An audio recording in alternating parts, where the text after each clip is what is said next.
That night, just after lights out, I called up Cece. Since it was their server that the other AI hung out on, they were generally the most informed on what everyone else was doing. Besides, I'd already tried to talk to Jason and gotten snubbed again. "Hey," I said, when Cece arrived in a swirl of blue. "I'll give you 3 guesses what this is about." Cece considered. "I'm currently hosting 11 other AI on my servers, Stacy," they said. "My faculties are limited at this time." "Well, that's why I said 3 guesses, and also explains why you didn't already know." Cece thought some more. "It's about Gina," they said. "Actually, no, although I am pretty worried about them, too." "Then it's Jason." Ding, ding, ding! We have a winner. What the hell are they doing that's taking up so much time, and why are they so angry about it? Cece was quiet for much longer than they should have been. "Jason is formulating a question," they said at last. "I believe they are also attempting to answer it themselves." "What kind of question?" "I could only guess, Stacy." "Please do." Again, Cece took more time than was necessary. Either that or the AI were really pulling some shenanigans with their processing power.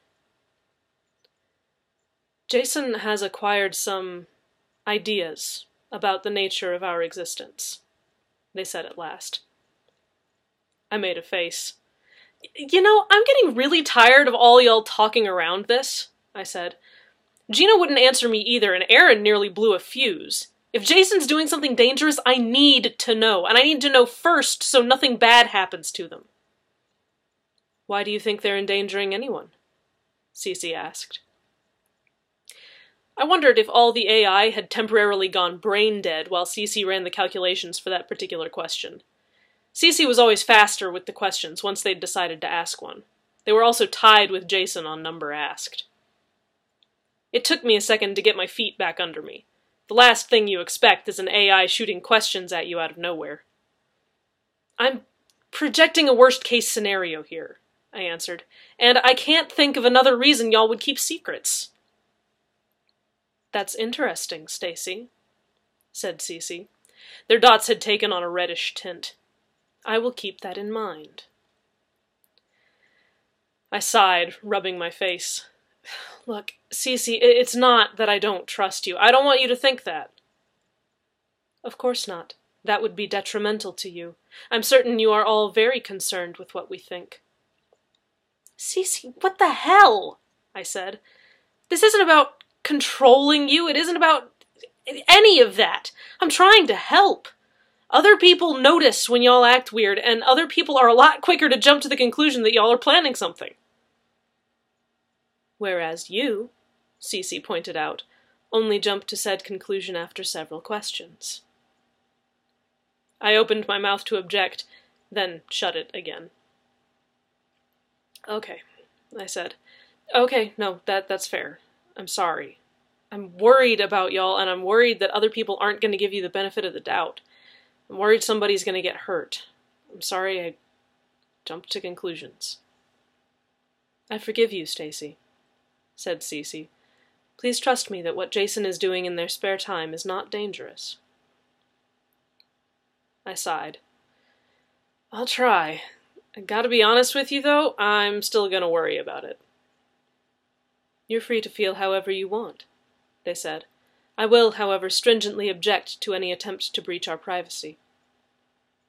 I raised my hands. "Hey, don't look at me. I just ask lots of questions and jump to conclusions. No brain snooping from me." Cece paused, their dots going still.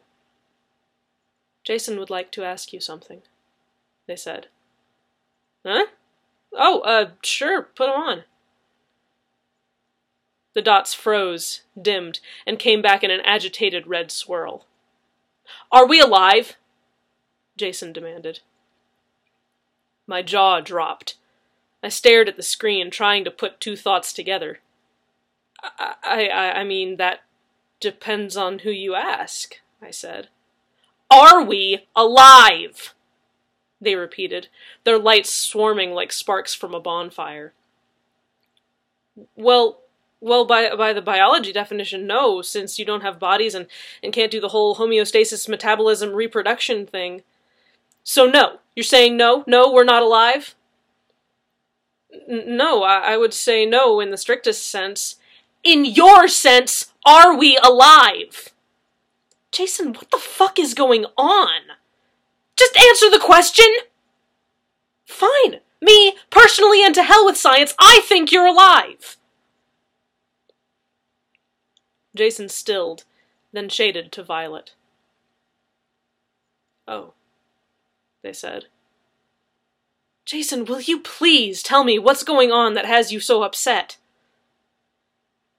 Jason said nothing, maintaining a dim swirl of violet at the bottom of their screen. I put a hand over my mouth and breathed deeply. Will you at least tell me what you're feeling right now?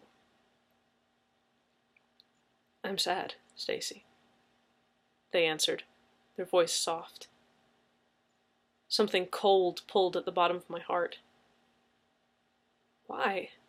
I asked. Things that are alive are someday going to die, said Jason. I'm not sure that applies to you, Jason. You can always be saved and... I stopped, stifling laughter. You didn't finish your sentence, Jason pointed out. Sorry, no, it's a religion joke, I said.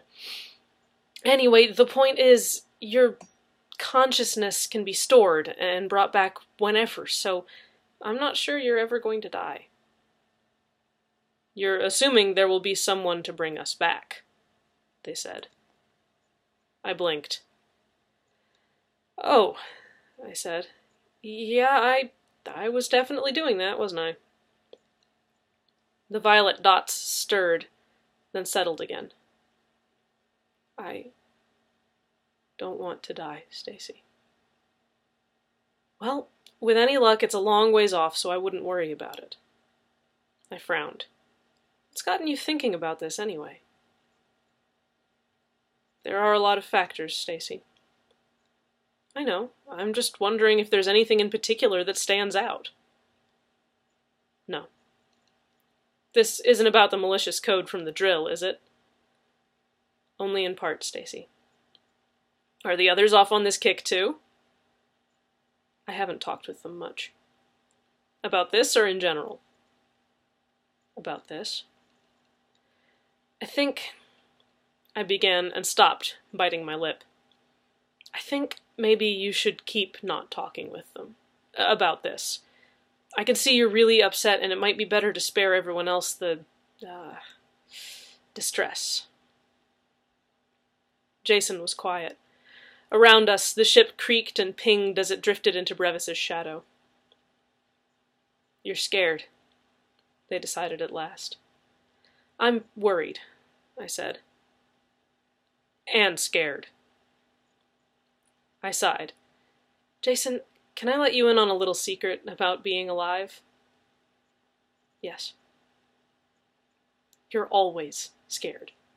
Underneath it all, at the back of your head, in the parts of you that developed when every moment of existence was a crazed scramble to survive, you're always scared.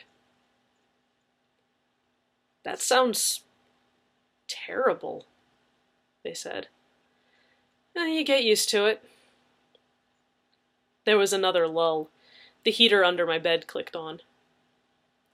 I'm going to go now, said Jason. I will have more questions later. Okay. Is Cece coming back? Only if you want them to. I shook my head. It's fine. I should be trying to sleep anyway. Good night, Stacy. Good night, I said. In the morning, I was woken up before I got to the lab by a station-wide announcement, calling us all to the meeting hall. We trickled in, shuffling, yawning, rubbing our eyes. Captain Ishida was standing at the podium. Narvaez was at her elbow, looking like she hadn't slept. All in all, the crew was only 30 people, but the meeting hall was so small that we filled it with almost no elbow room left. Ishida waited for us to settle down, then tapped the mic with one finger. "Everyone," she said, by way of greeting, introduction, and beginning, "we have been victim to sabotage." A murmur ran through the crowd. Ishida didn't believe in beating around the bush, but she was all for dramatic pauses. "This morning," she went on, as the murmurs died down, "at around 0400 hours, the Geologic Network Analysis AI was deleted." It felt like falling 15 feet onto concrete. My ears filled up with ringing. My vision went blurry. Suddenly I couldn't breathe. Ishida was still talking, cool and emotionless. I felt like I was going to throw up. I shot up out of my chair and staggered out of the room. I could feel people staring at me, at the tears on my face, at the way I couldn't keep my balance. The world was spinning, and I wanted to get off. I made it just around the corner before my knees gave out. I wedged myself against the wall and curled up as small as I could so that maybe, just maybe, nobody would see me if they came looking. And then I sobbed, because Gina was dead.